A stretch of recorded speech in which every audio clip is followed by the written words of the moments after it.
রাহুল ছিল একটা অভিশপ্ত বিড়াল। তাকে গ্রামের সবাই ভয়ে ভয়ে দেখছিল। কেউ তার সঙ্গে কথা বলছিল না। রিমি এগিয়ে এলো, রাহুলের সাথে বন্ধুত্ব করলো। তারপর রাহুল তার দুঃখের কথা রিমিকে বলল, কিভাবে দুষ্টু জাদুকরনি অভিশাপ দিয়ে তাকে মানুষ থেকে বিড়াল করে দিয়েছে।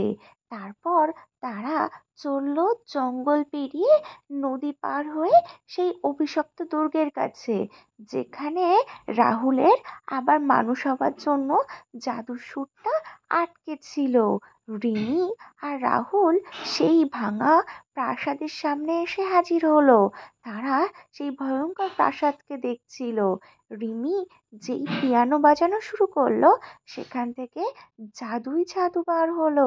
আর সেই জাদুর আলোতে রিমি আর রাহুল আনন্দে নাচ করতে থাকলো।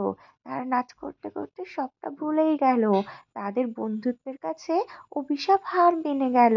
কারণ রাহুল নাচ করতে করতে হঠাৎই তার জাদুর সুর ফিরে পেয়ে সে বিড়াল থেকে মানুষ হয়ে গেল।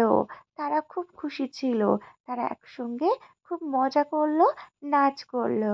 তারপর রাহুল ও রিমি গ্রামে ফিরে এলো।